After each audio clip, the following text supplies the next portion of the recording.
El día de hoy nos toca tener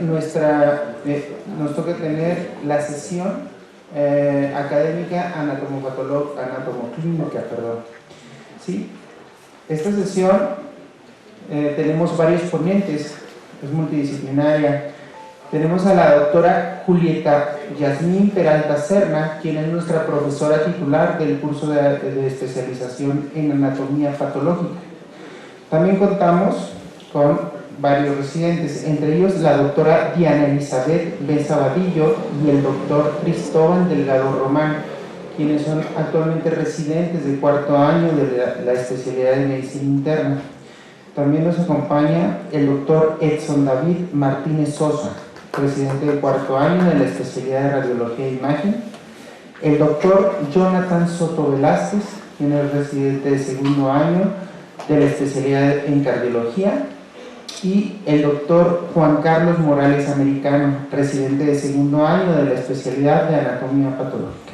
Recibamos con un fuerte aplauso, ¿no?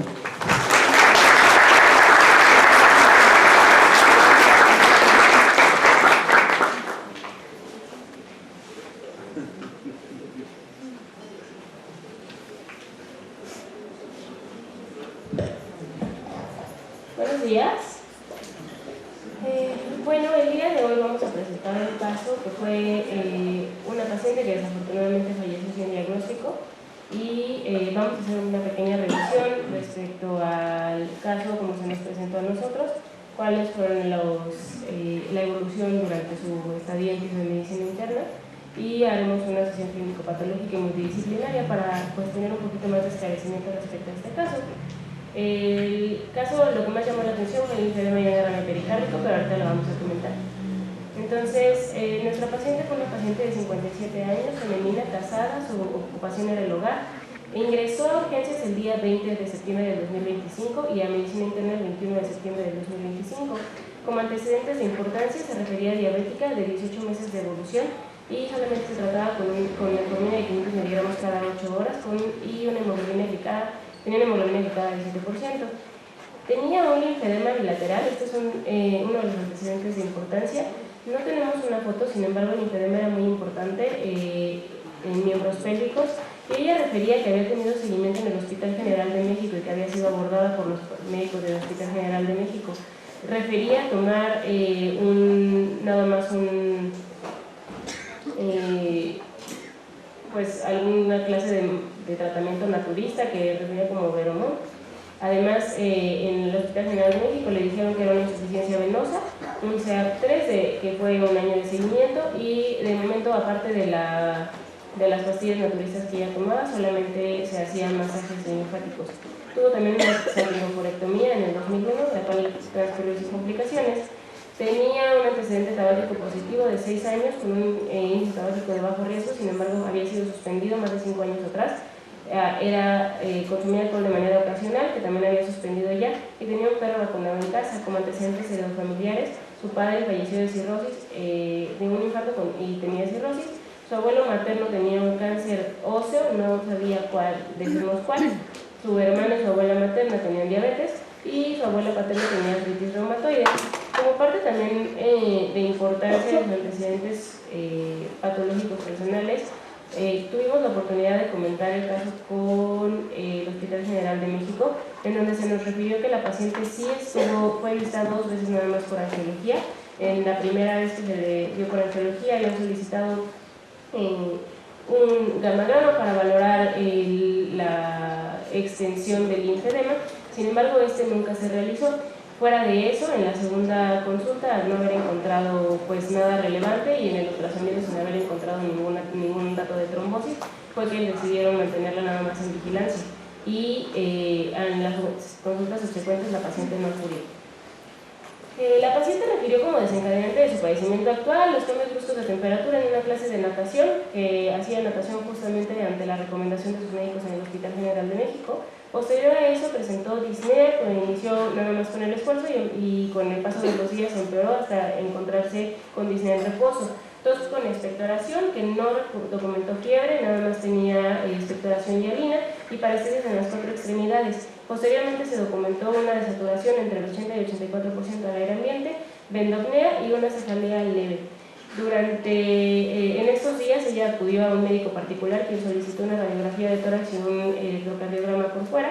En la radiografía de tórax no tenemos la imagen, sin embargo se reportó un patrón reticular y consolidación que en el reporte de esa imagen se refiere como una neumonía típica derecha y se refiere a un índice cardíaco de 0.68. También le dieron un tratamiento antibiótico intramuscular durante 5 días, el cual la paciente no recordaba cuál era, y además ella se había automedicado con complejo B. Durante estos 5 días ella no reportó mejoría, por lo cual decidió acudir a urgencias. En el servicio de urgencias no tenemos pues tampoco mucha evidencia sobre qué fue lo que sucedió en el servicio de urgencias, ya que estuvo ahí menos de 6 horas. Sin embargo, ella presentaba como diagnósticos un linfedema de miembros inferiores, derrame pleural derecho, neumonía intersticial derecha, insuficiencia cardíaca crónica en hija 3 y diabetes tipo 2. También refirieron una fibrilación auricular.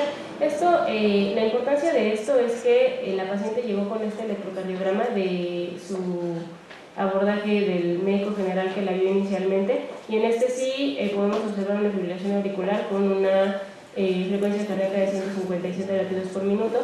Suponemos que esa fue la razón por la cual durante su manejo en urgencias también se le indicó digoxina. Sin embargo, en el único electrocardiograma que tenemos documentado en urgencias ya estaba en ritmo sinusal a su ingreso a urgencias.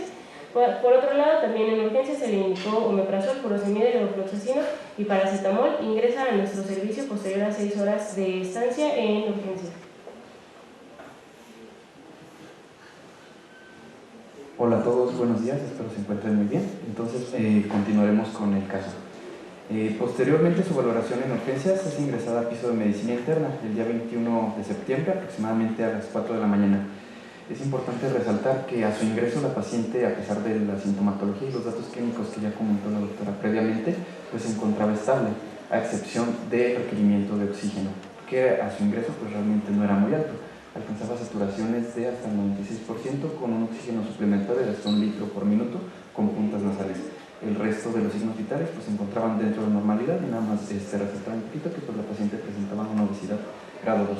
A la exploración física, ¿qué fue lo importante o lo relevante que encontramos? Sobre todo lo que nos fue orientando para ver qué buscarle a esta paciente, pues fue principalmente la exploración a nivel cardiovascular. A nivel cardiovascular se encontraron unos ruidos cardíacos rítmicos. No se refería a velamiento, sin embargo, sí mencionaban que los ruidos se encontraban un poco disminuidos, no había datos de frote pericárdico y pues se encontraba con tantos perfusorias. A la exploración respiratoria resaltaba que tenía estertores bilaterales, no únicamente del lado derecho, como se había estado refiriendo, como se veía en las imágenes. Los movimientos estaban disminuidos. Tenía un dolor pleurítico leve, muy leve, referido, y no había presencia de sibilancias. En las extremidades lo que más llamaba la atención pues era la presencia del linfedema bilateral. Era duro y fuera de eso no tenía ninguna otra alteración. El llenado capilar estaba inmediato, la fuerza muscular estaba bien, la sensibilidad estaba conservada y a pesar de que había referido parestesias a su ingreso, durante su estadía en medicina interna, esta sintomatología pues ya no la refirió más.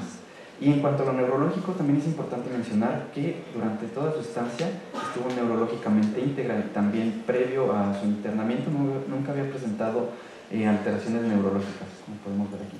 Bueno, entonces se le repite nuevamente el electrocardiograma donde podemos evidenciar que hay un bajo voltaje en todas las derivaciones. Presentaba ya un ritmo sinusal, el cual pues era concordante con el electro que se había presentado en el servicio de urgencias y pues daba un índice de Peguero Lopresti de 11 milímetros. Se repite la radiografía de tórax donde podemos evidenciar una aparente cardiomegalia y las opacidades basales bilaterales en ambos campos pulmonares.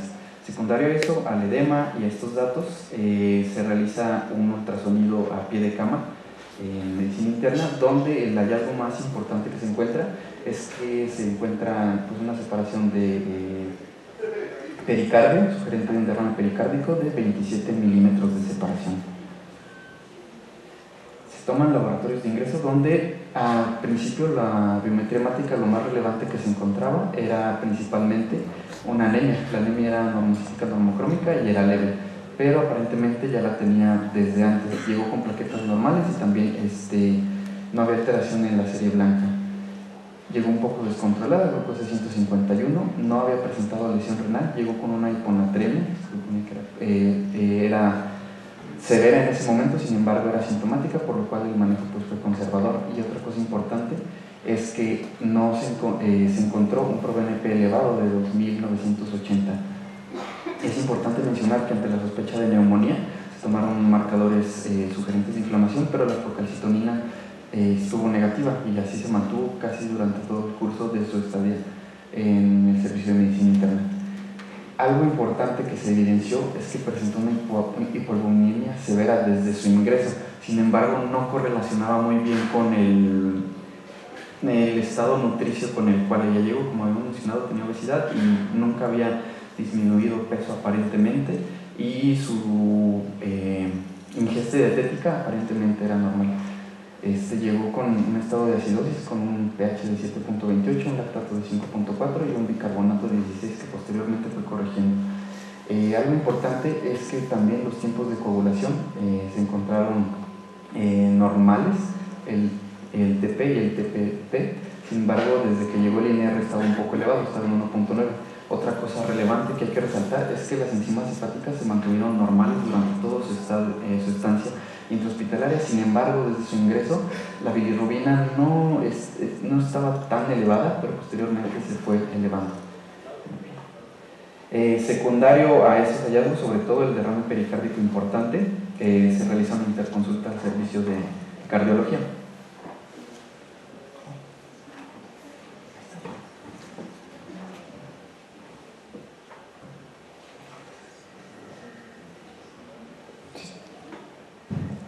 Vamos.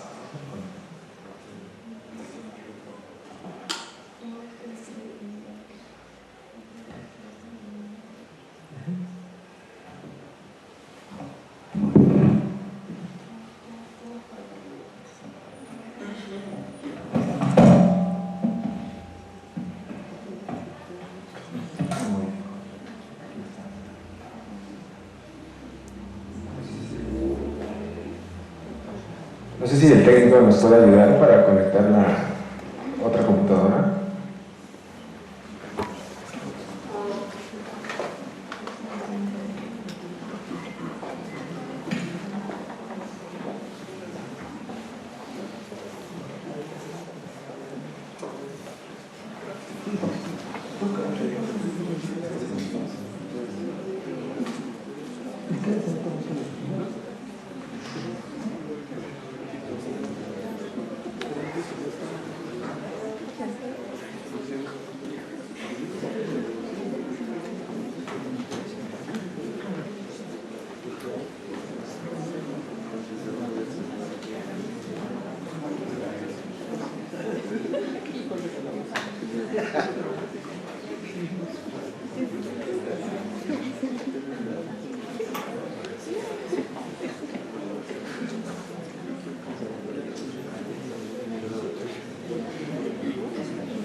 Bueno, agradezco la invitación para participar en el desarrollo de esta sesión del día de hoy. Pues bueno, a través de esta línea del tiempo lo que se pretende es dar a conocer cómo fue el abordaje diagnóstico y terapéutico por el Departamento de la Coordinación de Cardiología, que como sabrán, en este hospital pues incluye el servicio de cardiología clínica y el servicio de cirugía cardiovascular. Entonces, el primer contacto que tuvimos con este caso fue el 21 de septiembre, en donde se realizó una valoración por el servicio de cardiología clínica. Esta valoración pues, se consideró con la evaluación clínica inicial y los estudios paraclínicos que hasta en ese momento pues, se encontraban disponibles con el caso. El 22 de septiembre se sugirió llevar un seguimiento a la par por el servicio de cirugía cardiotorácica, para considerar por las características del derrame que ya nos describieron un poco, el probable inicio de un protocolo prequirúrgico. Finalmente, el 25 de septiembre se decide iniciar este protocolo para inicio de un procedimiento derivativo mediante el drenaje del derrame y tomar algunas muestras para estudio de extensión. A través de esto pues se pretendía llevar un seguimiento hospitalario para poder evaluar las características etiológicas y poder llevar un abordaje terapéutico más adecuado. Entonces la valoración inicial por cardiología clínica se realiza el 21 de septiembre, en donde en esta valoración se identifica un paciente con estabilidad hemodinámica. Llama la atención acá cierta tendencia hacia la taquicardia y a la taquipnea. A pesar de esto, pues bueno, el paciente mantiene saturaciones meta, más del 90%, sin embargo con requerimiento de oxígeno suplementario a 2 litros por minuto. En ese momento el paciente se refería asintomático a nivel cardiovascular. La exploración en este sentido ya más dirigida, pues podemos describir que el paciente se encontraba sin datos de ingurgitación yugular, se encontraba con pulsos carotídeos simétricos y ambos de manera regular. Destacaba que había ausencia de choque de la punta y ruidos cardíacos rítmicos, sin embargo, de baja intensidad. S1 y S2 regulares y no había presencia de tercero o cuarto ruidos. Los pulsos periféricos eran regulares y de adecuada intensidad. Entonces, el electrocardiograma que evaluamos tenía diversos desde que se tomaron en el servicio de urgencias y además la paciente pues ya contaba con algunos electrocardiogramas externos. En este es importante describirlo ya que nos da características importantes para poder discernir entre las características del ritmo y aquellas características que infieren algún padecimiento agudo o crónico en el contexto de un derrame pericárdico. Entonces, acá podemos ver un electrocardiograma de 12 derivaciones con un ritmo sinusal, una frecuencia cardíaca de 105 latidos por minuto, con una onda P de 40 milisegundos, intervalos de despolarización y repolarización auricular y ventricular dentro de parámetros normales. De acuerdo a la disposición del vector de despolarización, pues el corazón se encontraba al menos en este electrocardiograma dextrorotado y en una posición horizontal. El vector de despolarización discretamente con una despolarización tardía hacia V4 y no había evidencia por estos índices de crecimientos ventriculares. Bueno, en ese sentido es importante, como ustedes pueden observar en la línea inferior que representa una derivación de 2 extensa, esta alternancia eléctrica. Esto de manera inicial se puede haber considerado como una condición arrítmica por la alternancia eléctrica en los voltajes del QRS.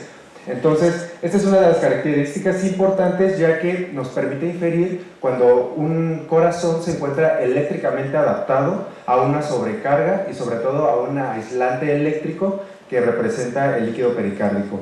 Entonces, esto nos puede hacer pensar de manera inicial que se encuentra ante un ritmo no sinusal o arrítmico, que de hecho en el servicio de urgencias se consideró a través de algunos electrocardiogramas, pero por las características de la disnea, estos pacientes son muy propensos a que desarrollen una arritmia sinusal. Es decir, existe la presencia de ondas P que muchas veces se enmascaran dentro de la onda T o de complejos QRS, sin embargo, esto nos puede inferir que se trata de un ritmo sinusal. Entonces observamos en esta misma derivación que la distancia entre cada despolarización ventricular pues es regular.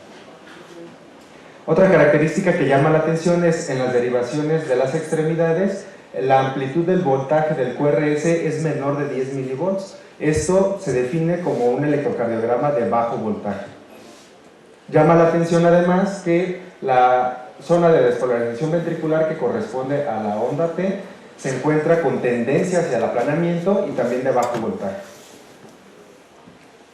Entonces, como concluso de este ritmo de electrocardiograma, pues podemos definir una taquicardia sinusal con bajo voltaje y con alternancia eléctrica.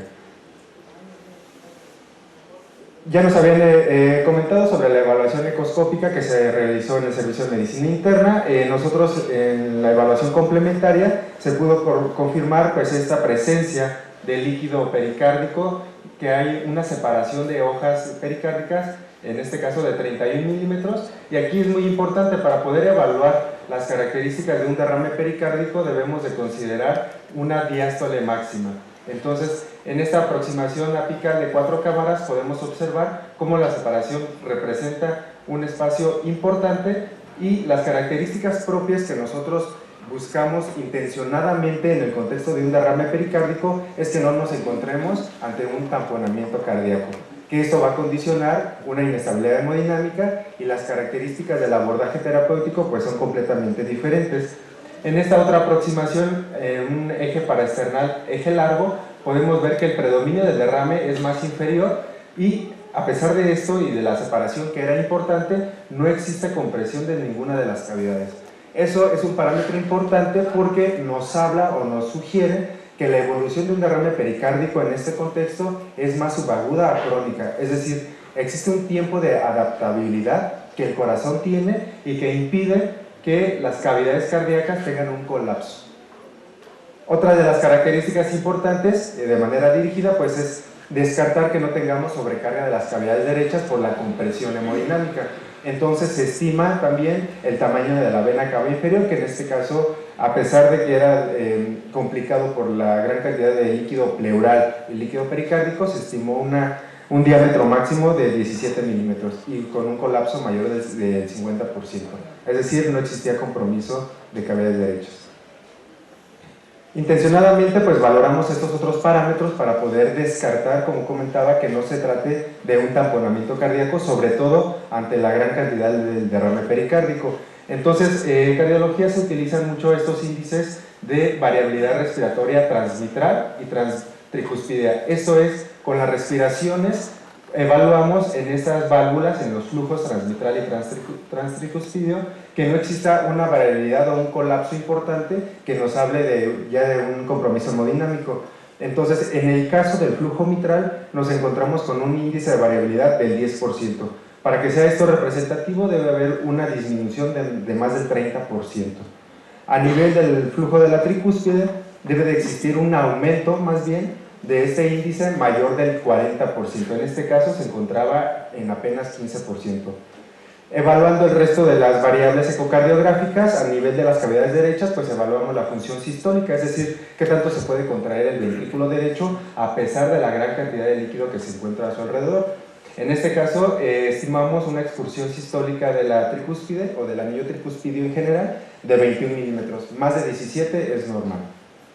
Otra de las características importantes cuando nos encontramos ante la presencia de este gran derrame pericárdico, pues es evaluar que no exista algo que se llama interdependencia ventricular, es decir, cuando las cavidades derechas están completamente colapsadas o sobrecargadas de presión, empujan el ventrículo a través del septum interventricular hacia el lado contralateral y eso es lo que disminuye el aporte del flujo sanguíneo, disminuye el gasto cardíaco y eso es lo que explica en un tamponamiento cardíaco que un paciente se encuentre inestable. Dentro de la valoración prequirúrgica, a través de esta evaluación por el Servicio de Cirugía Cardiotorácica que se realiza el 21 de septiembre, se encuentra de igual manera con estabilidad hemodinámica, ahora ya más bien con tendencia hacia la bradicardia un poco y con un poco de desaturación a pesar de que se encontraba con puntas nasales. En esta evaluación inicial, a través de los estudios que ya nos estarán compartiendo más adelante, ellos evalúan las características de un estudio tomográfico y determinan pues, que se encuentran con un derrame pericárdico grande, más de 500 mililitros, además de un derrame pleural bilateral que comprometía seguramente la dinámica ventilatoria. En ese sentido, pues, se decide iniciar un protocolo prequirúrgico para realizar un procedimiento derivativo. Entonces, finalmente, por la evaluación clínica, las características del servicio de cirugía cardiovascular, se decide realizar un procedimiento derivativo a través de una ventana pericárdica. Acá se evalúa a través de un procedimiento estos hallazgos, un derrame pericárdico importante de 1250 mililitros de características hemáticas, un drenaje de 1000 cc aproximadamente de líquido pleural hematoseroso, paquipleuritis y pues se toman algunas muestras para su estudio de extensión. Entonces, en este sentido es muy importante siempre que nos encontremos ante un derrame pericárdico evaluar si nos encontramos ante un desarrollo agudo o crónico, ya que esto nos permite determinar un abordaje diagnóstico para tener una aproximación más específica hacia la etiología. Entonces, esta es la pregunta fundamental que debemos de evaluar ante un paciente que se encuentra siempre con derrame pericárdico. Entonces, ante el compromiso clínico que ya habíamos descrito, los hallazgos electrocardiográficos y los parámetros ecocardiográficos, nosotros podemos de manera inicial inferir que este caso pues tiene un volumen típico, en este sentido pericárdico, severo, de masivo a severo, de más de 500 mililitros. Esto en condiciones normales pudiéramos pensar que pues condiciona una inestabilidad inmediata. Sin embargo, la fisiopatología de un derrame pericárdico no funciona de esta manera. Pueden existir derrames tan pequeños como 125 mililitros que ya nos condicionan un tamponamiento cardíaco. Entonces, en este sentido, de acuerdo a estas características que evaluábamos, pues nos hace pensar en que este caso al menos se encuentra con una etiología que debemos de pensar en una evolución, al menos de subaguda a crónica. Entonces, el camino diagnóstico debe ir orientado hacia aquellas etiologías que tengan un curso pues, más tardío y no un desarrollo más agudo. Y bueno, sería todo el momento. ¿Podrían cambiar el resultado?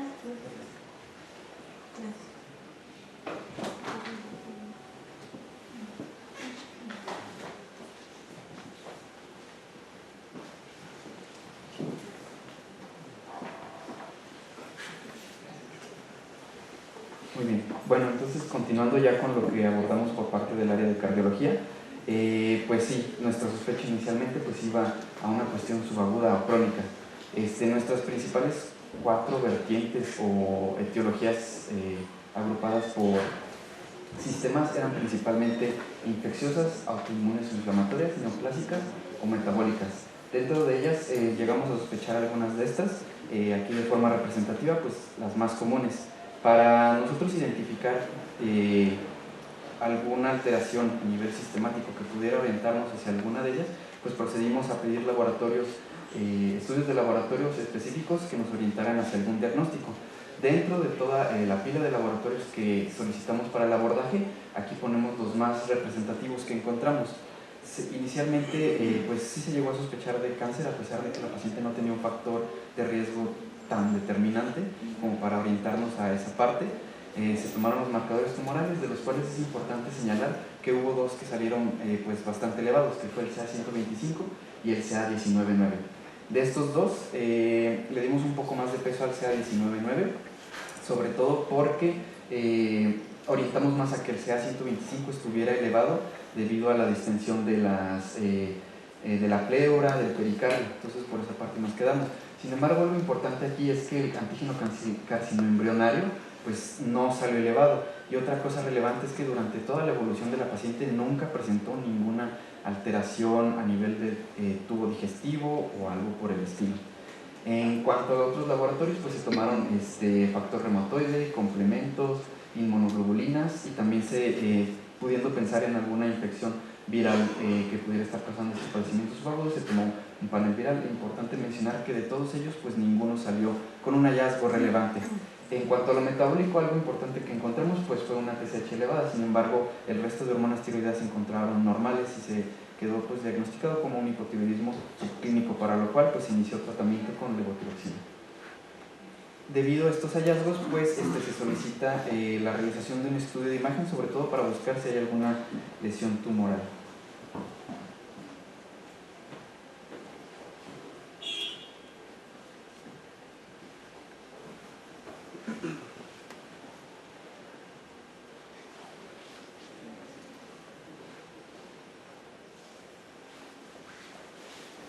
¿Cómo están? Buenos días. Pues vamos a revisar de forma rápida los estudios de imagen. Desgraciadamente los compañeros comentaban sobre una radiografía de tórax. Por desgracia no la encontrábamos en el sistema, no pudimos revisarla. Pero bueno, todo lo que se ha comentado ahorita, vamos a ver cómo se ejemplifica de forma como muy fidedigna en los hallazgos por imagen. Entonces, les vamos a pasar rapidito, primero la tomografía simple. Va a ser como para revisarla de forma muy rápida, ya que no contamos también con mucho tiempo. Entonces, de forma general, a grandes rasgos, podemos comenzar a observar en piel y tejidos blandos un aumento importante de la densidad de forma generalizada, y superiormente alcanzamos a ver también el derrame pleural y el pericárdico que se estaba comentando hace unos momentos. Fuera de eso, a nivel abdominal prácticamente no encontramos ningún hallazgo relevante o de importancia. Solamente a lo mejor un poquito ahí de un proceso inflamatorio renal bilateral, pero muy incipiente. Lo demás estaba completamente normal. no había presencia de líquido libre abdominal o lesiones tumorales o adenopatías que nos hicieran sospechar de algo más. En la fase contrastada, esta es un poquito más interesante, vamos a parar en un momento en esta zona. No sé si la resolución de la pantalla nos dé para que podamos observar la diferencia de densidades que hay del derrame pericárdico con el derrame pleural. Nosotros ocupamos en imagen mucho lo que llamamos unidades Hounsfield, que nos da más o menos pues una idea de la consistencia o de la naturaleza del tejido o del líquido que estamos observando. El líquido del derrame pericárdico se alcanza a ver un poco más denso que el líquido del derrame pleural. Eso nos hace pensar que no es un líquido completamente puro o ceroso. Tiende a tener una densidad con tendencia a lo hemático, que concuerda con los hallazgos que comentaban ya los compañeros, ¿no? Y pues obviamente es un derrame bastante importante que causa pues sí una compresión prácticamente simétrica de toda la silueta cardíaca, ¿no? Ahora, no hay realces patológicos, el corazón se ve de tamaño, morfología normal, lo mismo que comentaba el compañero de cardiología. No hay evidencia de tumoraciones, como les comentaba, ni de realces que nos hicieran pensar en algo tumoral propiamente dicho, ¿no? Entonces concordamos con los hallazgos que ya comentábamos. Todo esto nos está dirigiendo más que nada a un proceso inflamatorio, ¿no? Y de origen cardiogénico probablemente. Tenemos aquí una patología de origen oncótico o hidrostático, en donde el sistema linfático pues está bastante comprometido. Entonces esta es una imagen representativa del edema que les comentábamos de tejidos blandos, que es bastante importante y generalizado, el derrame pleural, el derrame pericárdico, el derrame pleural y algunas atelectasias pasivas ahí que se asociaban, que eran lo que comentaban que eran las opacidades que veían en la radiografía de tórax, ¿no? No son neumonías, recordamos que eran solamente atelectasias pasivas. Esta es una imagen en vista coronal. Vemos el corazón previamente comentado como horizontalizado y concuerda con los hallazgos por imagen. Son la medición de las unidades Hounsfield que les comentábamos. El derrame pericárdico contado con una densidad Hounsfield aproximada de 33 unidades Hounsfield y el derrame pleural de 7. Entonces vemos que es una diferencia bastante marcada. Otro hallazgo importante es la dilatación del tronco de la arteria pulmonar.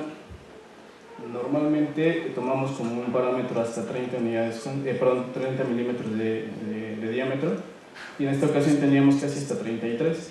Entonces lo vemos bastante dilatado, lo que nos habla de un hallazgo indirecto de hipertensión arterial pulmonar. Como agregado, revisando la ventana pulmonar, observamos un importante engrosamiento de los septos interlobulillares.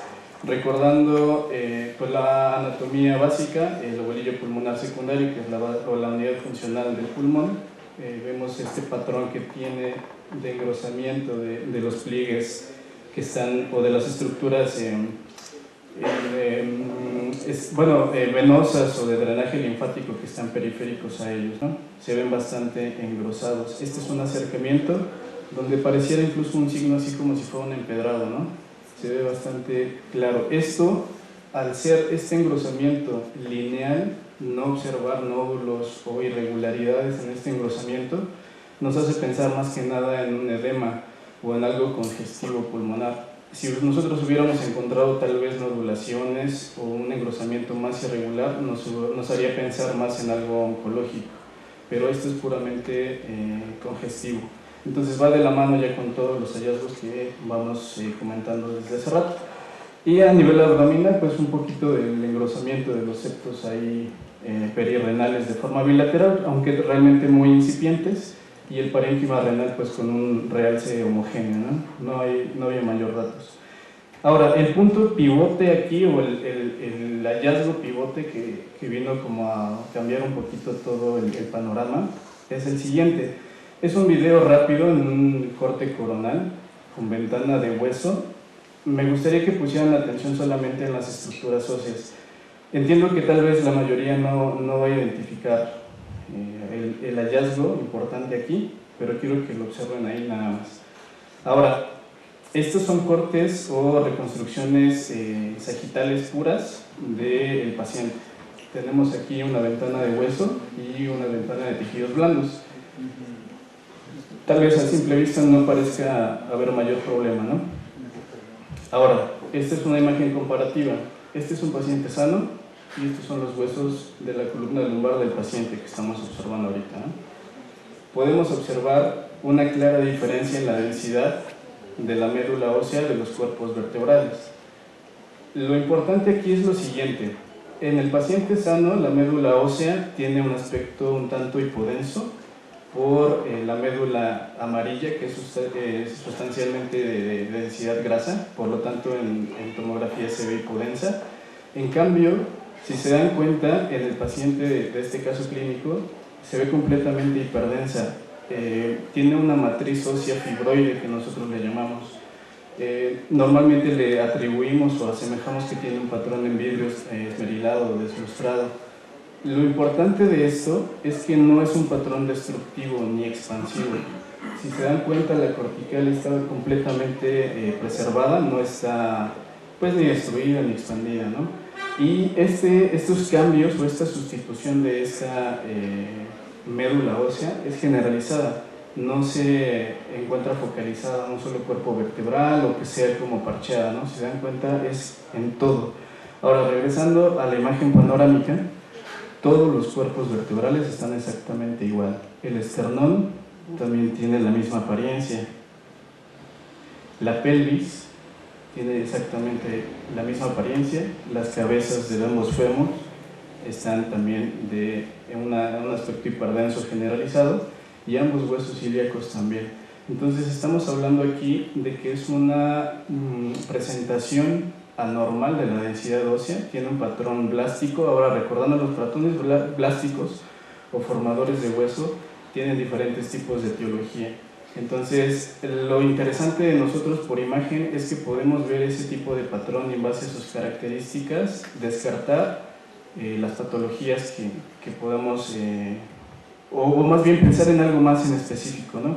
Ahora, con los hallazgos clínicos y paraclínicos que comentaban los doctores, los compañeros, no tenemos algo tumoral. Si bien el CA125 y el CA19 estaban elevados, pues realmente no son como muy específicos de alguna tumoración en específico, ¿no? Entonces, al no haber encontrado ningún tipo de adenopatía o masa tumoral que nos hiciera pensar en una lesión de tipo blástica tumoral, pensamos en algo más inflamatorio crónico. Entonces, por lo mismo, en el reporte que nosotros otorgamos, entre los hallazgos que ya comentamos, que son muy inespecíficos, el derrame pericárdico, el derrame pleural, los datos indirectos de la hipertensión pulmonar que comentábamos, y la neumonía intersticial de origen congestivo, más el edema de los tejidos blandos, pues seguíamos pensando en algo de origen cardiológico, ¿no? Sin embargo, este patrón ya nos hizo pensar más, como les decía, en algo inflamatorio, como que célula o una histocitosis de células de Langerhans o de no Langerhans también podría ser, sarcoidosis y entre otros muchos aspectos. Ahora, todos estos cambios óseos los conocemos como una osteoesclerosis. Como se dan cuenta en este mapa visual que les puse, las causas son múltiples. Ahora, estas causas tienen diferente tipo de presentación y de distribución en todos los segmentos o en todos la anatomía ósea, ¿no? Pueden estar distribuidos en el esqueleto axial, en el apendicular, pero en este caso está completamente generalizado. El otro hallazgo importante, pues la policerositis. Tenemos un derrame pericárdico, un derrame pleural, que nos habla pues de una irritación o un problema de las serosas de forma generalizada. Y la siguiente, pues la congestión pulmonar, ¿no? Que viene de la mano de toda esta patología oncótica o hidrostática. Englobando estos hallazgos junto con la información que teníamos previa del paciente, pudimos llegar a la siguiente conclusión. Normalmente, el aumento del diámetro de la arteria pulmonar junto con el derrame y todo lo que ya comentábamos puede ocasionar la hipertensión pulmonar derecha y una falla cardíaca derecha. que se veía a lo mejor tal vez reflejada en el aumento del calibre de la arteria pulmonar. Los hallazgos de la autoesclerosis nos hace pensar en este fenómeno que se llama mieloptisis o mielofibrosis, que es una sustitución, como les decía, de la médula ósea secundaria a una activación de macrófagos y que posteriormente generan la estimulación o la señal de construcción de hueso dentro de la médula ósea, donde realmente pues no debería de existir. Ahora, todos estos hallazgos no solamente los podríamos, digamos, como que ajustar o hacer encajar dentro de estas patologías. La primera, una enfermedad de tejido conectivo, una enfermedad inflamatoria sistémica, como el lupus eritematoso sistémico, entre otras, ¿no?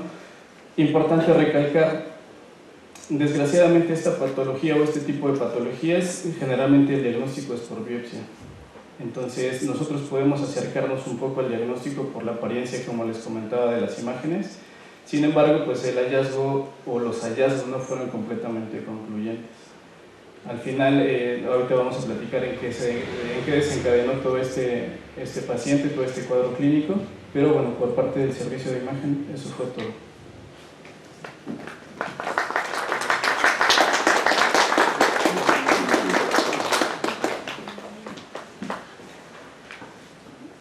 Bueno, pues como ya comentamos, posterior a la imagen que le agradecemos mucho al doctor, porque nos dio una muy buena revisión, se realizó la ventana pericárdica y el citoquímico de líquido pericárdico. La ventana pericárdica se realizó el 25 de septiembre, se realizó mediante un procedimiento quirúrgico y nos reportaron que se drenaron 1000 cc de líquido hemático.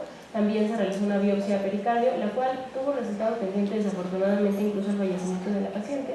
Y en los citoquímicos tanto del líquido pericárdico como del líquido pleural que se enviaron posterior al procedimiento quirúrgico, nos reportaron que ambos fueron hemorrágicos, nos reportaron hiperproteinemia en ambos líquidos y en el resto de la citología no había nada. Solamente por parte de la citología del líquido pericárdico, y este fue un hallazgo interesante que se nos hizo saber nada más de manera verbal en inicio, cuando en el último día de vida de la paciente, que se habían encontrado isquiocitos en la citología del líquido pericárdico.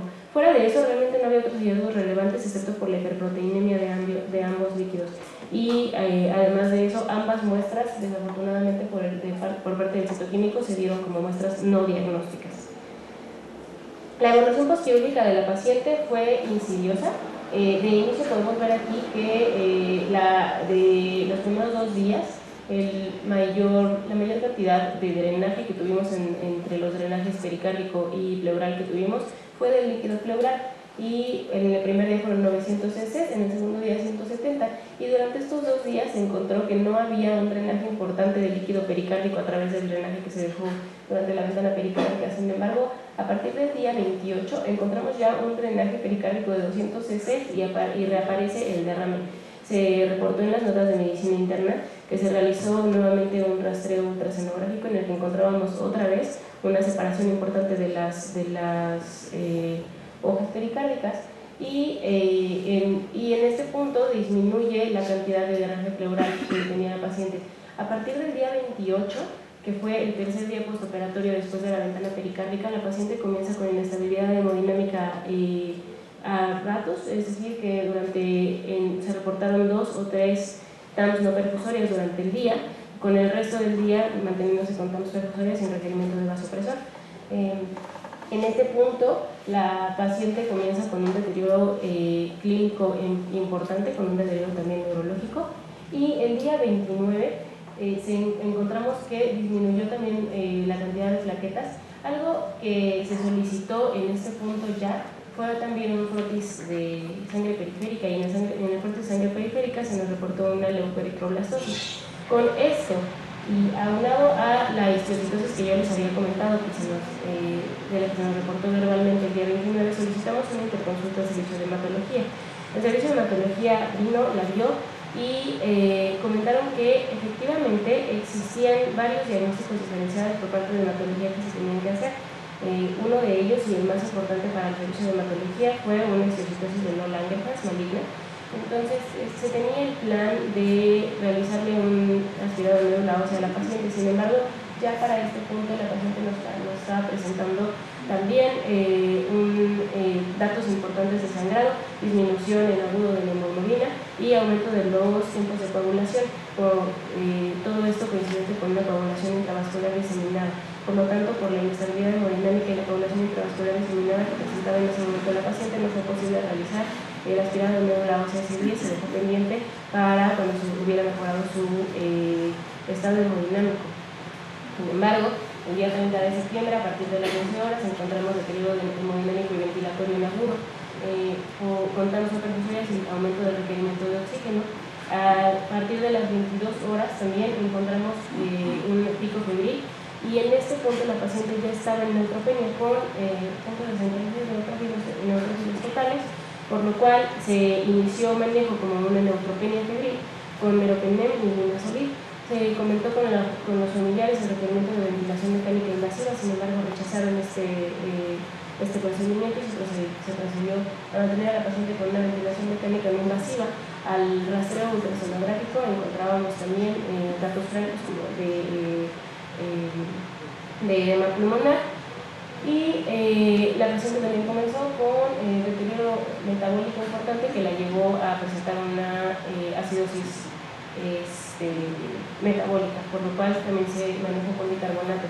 Sin embargo, pues a pesar de nuestros mejores esfuerzos, la paciente presentó un paro cardiorrespiratorio a las 5:48 horas, se realizaron 10 ciclos de reanimación cardiopulmonar, se administraron 5 dosis de adrenalina, pero no encontramos el tema de la circulación espontánea, por lo cual se dio la hora de defunción a las 5:48 horas del día 1 de octubre. Cabe mencionar también que en este último día, no sé si para hacer un pequeño recuento de cómo llegó la paciente, llegó hemodinámicamente estable, tenía tendencia a la hipertensión, además de eso tenía un ProBNP en el ingreso de 2.900, en el último ProBNP que se detona este día 30 de septiembre tenía 27.700. Además también le venía mucho el dinero de la procalcitonina. En este día sí nos resultó positiva, sin embargo, el resto de los días, todos los días, incluso 24 horas antes de este periodo hemodinámico, encontrábamos una procalcitonina negativa. Fue hasta este momento en el que nos daban la procalcitonina de 8.10. El INR aumentó muchísimo, sin embargo, el fibrinógeno se mantuvo. Y como ya les había comentado, en este punto la paciente ya había presentado pancitopenia y es por eso que le solicitó el frotis. Recordemos que tenía leucoeritroblastosis. Esto es un dato pivote muy importante, que es parte de la razón por la cual la hematología pretendía hacer el abordaje por su parte, ya que existía la posibilidad de que tuviera la leucoeritroblastosis, nos habla de una probable infiltración a médula ósea de algún proceso maligno, y es por eso que por parte de hematología se nos comentó que la más importante de sus diagnósticos diferenciales era una histiocytosis no maligna, no Langerhans, porque la paciente pues presentaba un deterioro que coincidía con esta patología. Hasta este momento pues estos fueron los datos que tuvimos. El lactato en la última gasometría, incluso este lactato también subió en agudo, ya que 6 horas antes del deterioro hemodinámico agudo que llevó a la paciente a su fallecimiento, el último lactato que teníamos era de 1.24, un lactato arterial, y en el momento del fallecimiento presentaba un lactato de 8.5. Y pues obviamente el deterioro respiratorio. Se dio hora de defunción y como diagnósticos de defunción fue un hemóglobino pulmonar con una falla cardíaca NIJA 3 y también se reportó una neumonía atípica. Entonces, desafortunadamente la paciente fallece sin diagnóstico, por lo cual se comenta con los familiares pues que al tener también nosotros una cantidad pues importante de diagnósticos diferenciales por descartar al momento de su fallecimiento, entre ellos las causas, como ya habíamos comentado, reumatológicas, infecciosas y también oncológicas. Entonces solicitamos a los familiares su consentimiento para hacer una necropsia.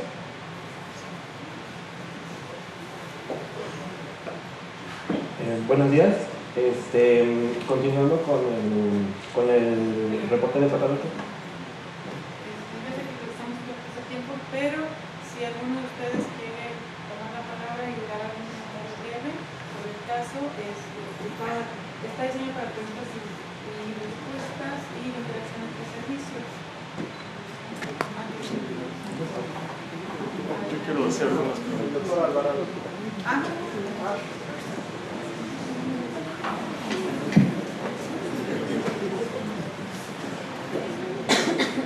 Desde el punto de vista clínico, tenía uñas en vidrio de reloj. ¿Perdón? Tenía uñas en vidrio de reloj. No, doctor, no tenía ninguna No tenía alteración uñal artropatía. ni dermatológica, más que el linfedema de miembros pélvicos. Se menciona la posibilidad de hipertensión arterial pulmonar secundaria con embolismo pulmonar crónico. Y solo vimos una imagen de la tomografía en donde se ve la posibilidad de un trombo pegado al endotelio, pero no vemos más en ese sentido, porque desde el punto de vista clínico no se sostiene hipertensión arterial pulmonar crónica. Una, dos. Y la otra pregunta fue porque después de los 40 años es cuando se puede asociar hipertensión arterial pulmonar secundario a una comunicación interauricular después de los 40 años. Obviamente hipertensión arterial pulmonar primaria no, por la edad que tiene la paciente. De ahí que supongo que nunca se propuso para un cateterismo derecho. No, nunca se propuso para un cateterismo derecho, como comentó justo creo que el doctor John de cardiología, pues en su momento ellos consideraron y se realizó en los rastros cardiológicos de cardiología la búsqueda intencionada de falla en el ventrículo derecho, sin embargo no se encontró, por lo cual hasta el momento del fallecimiento no consideramos que se mundial de situación. Sí, cuando lo único que veo en el eco es que el septum estaba rectificado. Gracias. Doctor Guerra. Sí, perdón, una duda. Durante el abordaje para el drenaje de ese líquido pericárdico, no recuerdo si se llegó a tomar una biopsia de pericardio. Sí, se tomó una biopsia de pericardio. Hasta el momento del fallecimiento de la paciente, el resultado estaba pendiente, pero sí se tomó el citológico, el citoquímico y la biopsia de pericardio. En el momento del fallecimiento de la paciente teníamos nada más el reporte parcial de manera verbal de una histiocytosis positiva en el citológico del derrame pericárdico y la biopsia de pericardio se mantuvo pendiente de resultado. Sin embargo, ahorita vamos a comentar eso. ¿Fueron muestras representativas? ¿Fue solo una muestra? El citológico. No, de la biopsia del pericardio. No se mencionaba, solamente se mencionaba que se tomó biopsia, pero la patología lo dio como representativa. Probablemente una sola muestra era un Pequeño.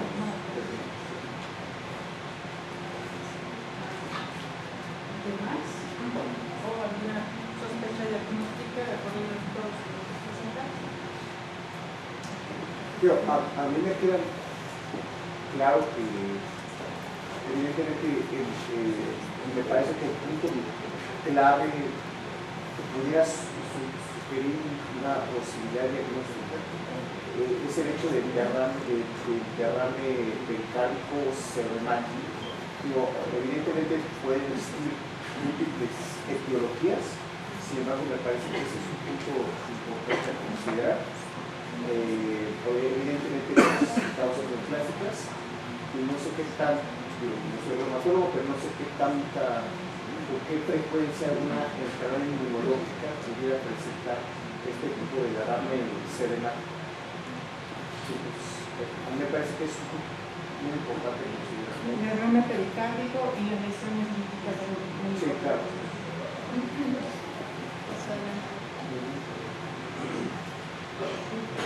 Buenos días, vamos a pasar a la parte de patología.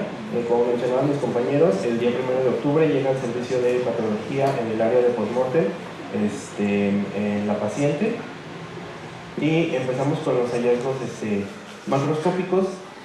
En el hábito exterior tenemos una paciente femenina endomórfica con edema total de miembros pélvicos y zonas de venopunción por catéter subclavio, sonda endopleural, sonda pericárdica y venoclisis del brazo derecho.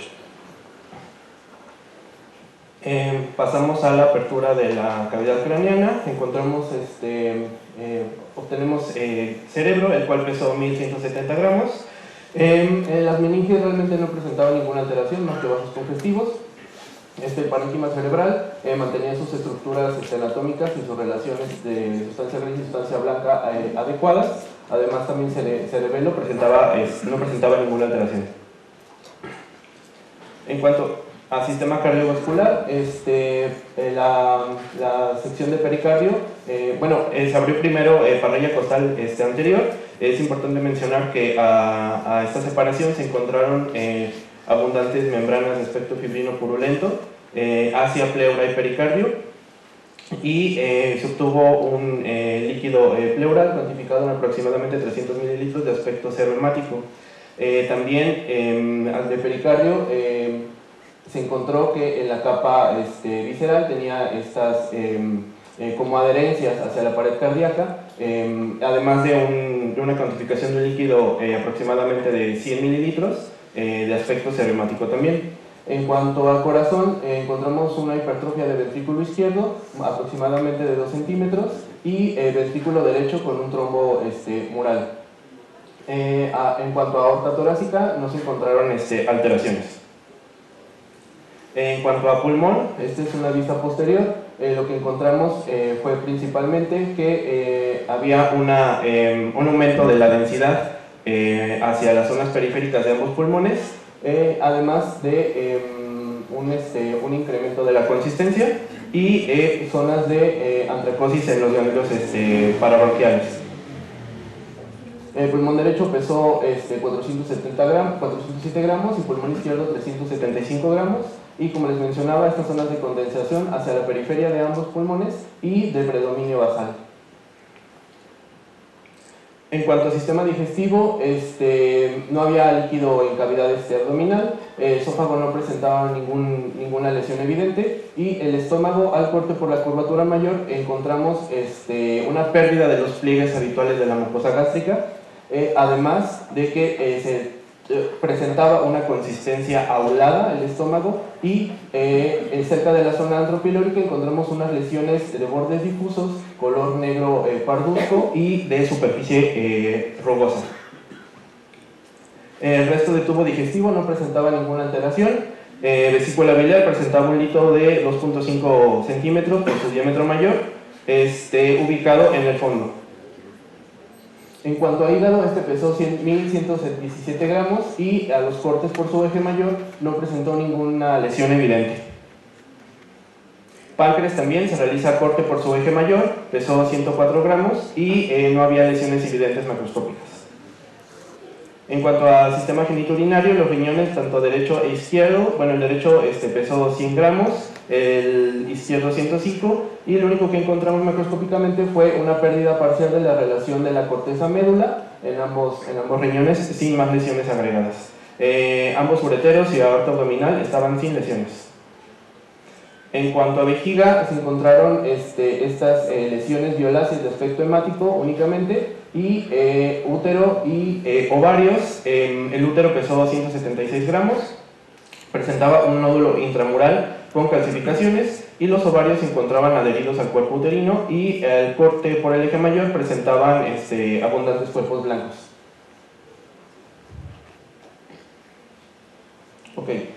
Ahora, con los hallazgos microscópicos, se tomaron cortes de meninges, los cuales pudimos identificar presencia de células atípicas dentro de las meninges, los cuales son de aspecto epitelioide, y varias de ellas presentaban una vacuolización del citoplasma y núcleos excéntricos, como se puede ver en este acercamiento. En cuanto a los cortes de cerebro, podemos encontrar también presencia de los nidos con las células atípicas previamente descritas en el espacio subaracnoideo. Este es un acercamiento. En cuanto a ganglios paratraqueales, también encontramos presencia de estas mismas células de citoplasma vacuolado y asociadas a antracosis. En cuanto al pulmón, al parénquima pulmonar, pudimos encontrar congestión intraalveolar extensa y presencia de estas mismas células en los espacios alveolares y en la microvasculatura. En cuanto al pericardio, se encontraba con extensa inflamación a expensas de linfocitos y algunos cistocitos, edema extenso, congestión, hemorragia y presencia de estos mismos nidos de células atípicas dentro de la vasculatura. Este es un trombo encontrado en vasos del pericardio. Y en cuanto a las fibras cardíacas, pues estas ya presentaban zonas de lesión con edema, exudado eritrocítico y comparado con otras zonas que preservaban la arquitectura normal. Estas son imágenes de los trombos murales del ventrículo derecho. Como pueden ver, aquí está el trombo formado por eritrocitos abundantes fibrina, y en esta es otra imagen donde también se observan células inflamatorias. En cuanto a la pared gástrica, la vamos a encontrar, más bien encontramos engrosada a expensas de estos nidos de células atípicas que expandían la lámina propia. Y también encontramos esta presencia de estas mismas células permeando vasculatura linfática de la pared gástrica.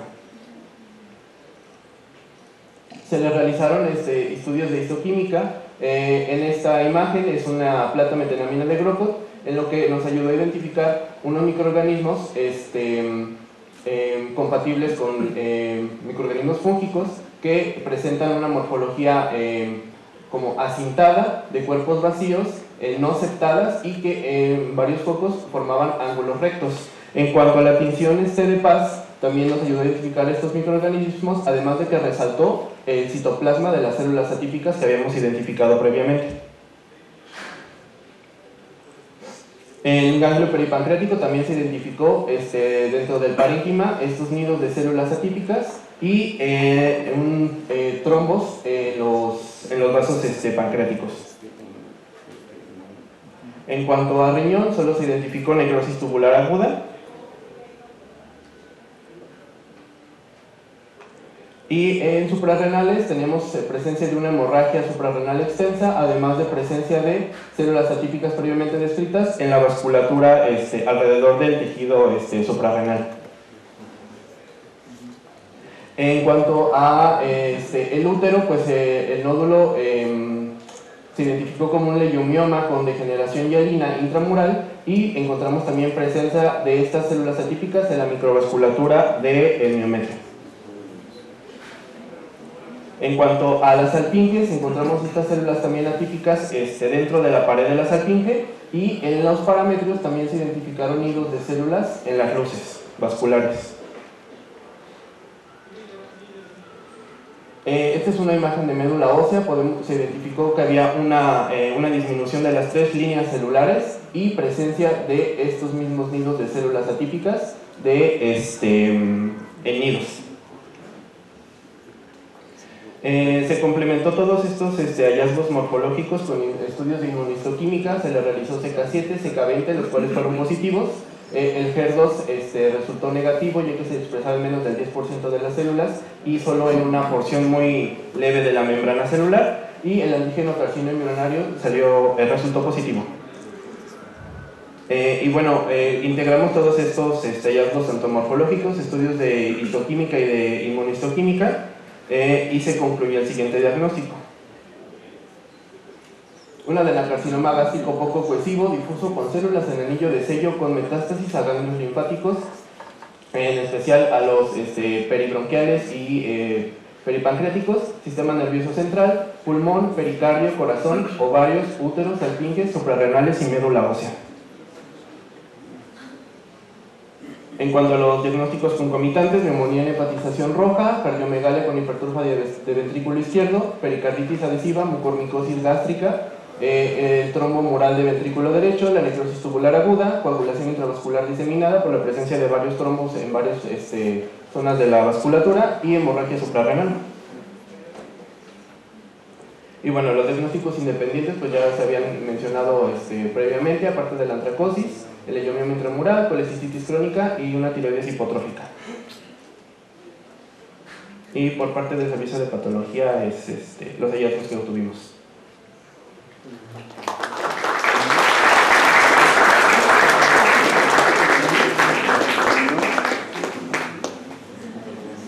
Bueno, pues para concluir, pues vamos a hacer una pequeña regresión para integrar realmente pues, todos los datos que tuvimos en esta sesión. Entonces, pues finalmente el diagnóstico final fue, como ya dijo el doctor, un adenocarcinoma gástrico difuso de células en anillo de sello, se tuvo que establecer por necropsia. Y ante estos hallazgos encontramos que era metastásico a pericardio y a miocardio, por eso fue responsable del derrame masivo. También encontrábamos una linfangitis carcinomatosa, que fue lo que nos dio el patrón regional del que habló el doctor Edson. A nivel de ovarios encontramos un tumor de Kruppenberg por la expansión del mismo, o a lo que se le llama un tumor de Kruppenberg por la metástasis del carcinoma gástrico difuso. A nivel del sistema nervioso central tenía una afectación silente y también tenía como ya dijo el doctor, una afectación muy importante del sistema linfático, que fue finalmente lo que este dato, el que nos dio todos los datos clínicos de la paciente, desde su edema de miembros pélvicos y su de años de evolución, hasta finalmente pues la falla ya circulatoria, que fue lo que llevó al fallecimiento de nuestra paciente. Además de eso, pues obviamente también estaba tomando la médula ósea, que fue la causa final de la leucoeritroblastosis que se encontró en el frotis de sangre periférica que se tomó en el último día. Pues como una revisión muy rápida de la adenocarcinoma gástrico difuso, el cáncer gástrico es la quinta neoplasia más frecuente a nivel mundial y la cuarta causa de muerte más importante por cáncer. Aquí en México es la séptima en incidencia y la quinta en mortalidad por neoplasias. Sin embargo, dentro del diferencial del cáncer gástrico tenemos el subtipo difuso y el subtipo intestinal. La mayoría de los cánceres gástricos son de subtipo intestinal. El subtipo difuso nos da un 30-40% de los adenocarcinomas gástricos y pues es mucho más uniforme su distribución a nivel mundial que en el adenocarcinoma intestinal. También pues cabe mencionar que el cuadro clínico de un adenocarcinoma gástrico difuso no es típico de un cáncer gástrico que esperaríamos, ya que comúnmente no tiene tantos datos clínicos relacionados con afectaciones del tubo digestivo, porque no crece de la misma manera que un adenocarcinoma intestinal, que es lo que esperaríamos, en el que se encontraría tal vez oclusión, pérdida de peso, caquexia o saciedad temprana. A pesar de que estos datos sí se pueden llegar a encontrar, tienden a ser datos mucho más silentes. ¿Por qué? Porque el adenocarcinoma gástrico difuso, como ya nos comentó el doctor, no crece para generar tumores per se, sino que lo hace de manera pues infiltrante, debajo normalmente de las submucosas. También es por eso que tienden a diagnosticarse este tipo de cánceres en estadios ya muy avanzados, porque los pacientes no presentan síntomas y además de eso, incluso en las biopsias por endoscopía encontramos que muchas veces nos dan falsos negativos, porque no es común que se encuentre el adenocarcinoma gástrico en una biopsia superficial de la mucosa gástrica. Entonces, pues ante estos datos suelen tener un diagnóstico tardío y si es que nos llega a una saciedad temprana, tiende a ser con una lineitis plástica, la cual nuestra paciente pues no presentó. De hecho, la paciente, cabe recordar que no presentó en ningún punto ni se reportó ningún síntoma de tubo digestivo, ni tampoco saciedad temprana. Incluso la paciente pues comió durante toda su hospitalización sin ningún problema. Como factores de riesgo, pues los factores de riesgo son los mismos factores de riesgo para cualquier cáncer gástrico.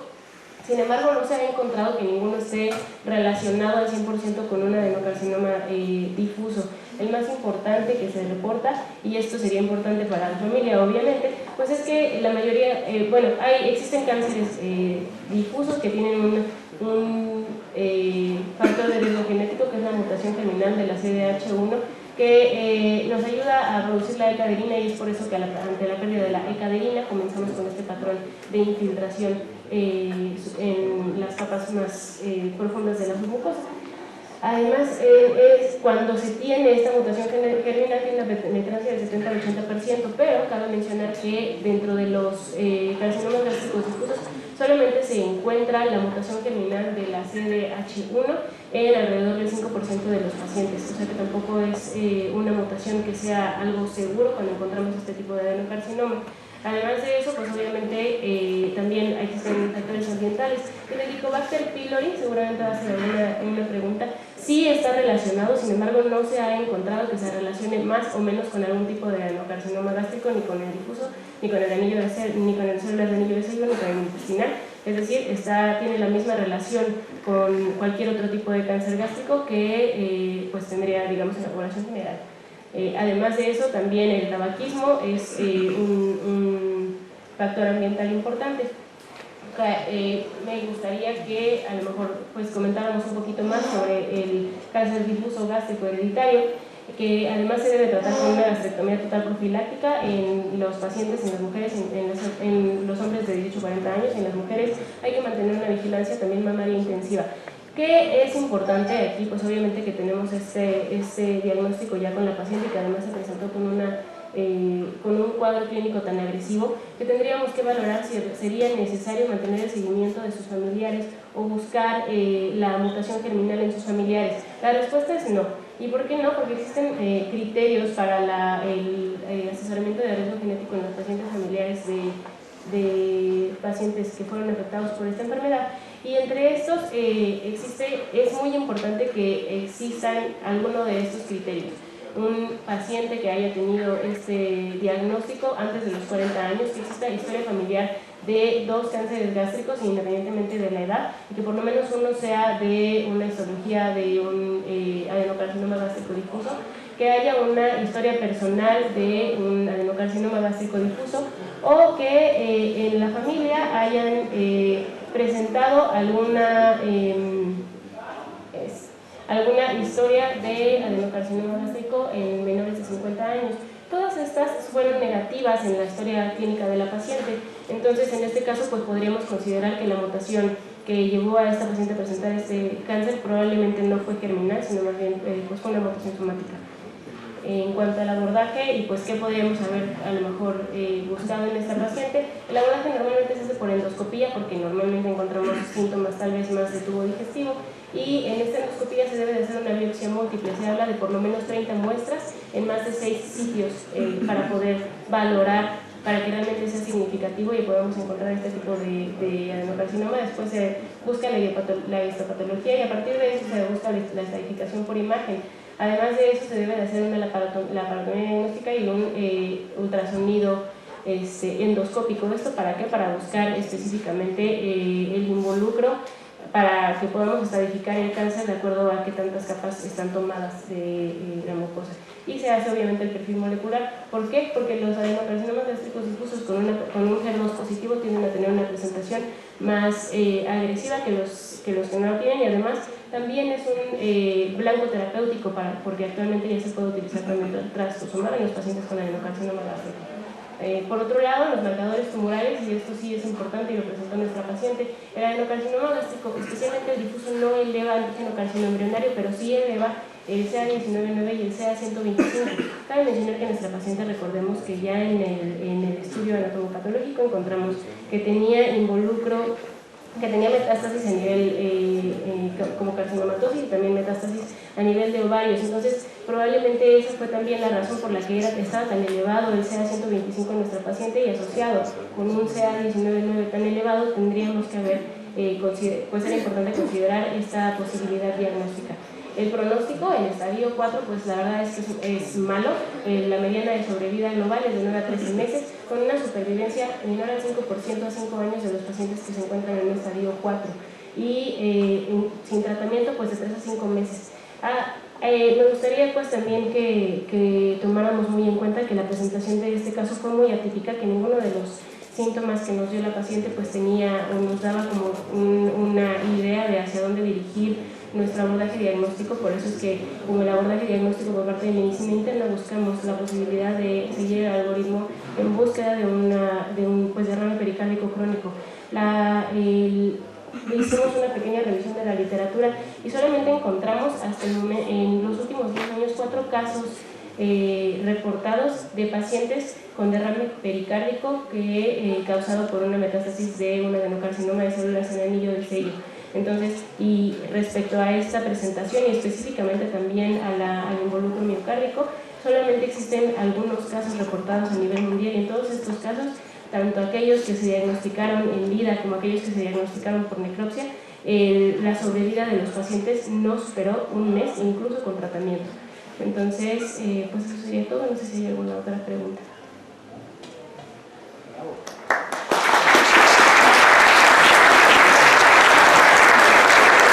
Bueno, muchas gracias por darme la sesión y les pido un fuerte aplauso y en nombre de la Coordinación de Enseñanza e Investigación les hacemos entrega de su reconocimiento. Muchas gracias por acompañarnos.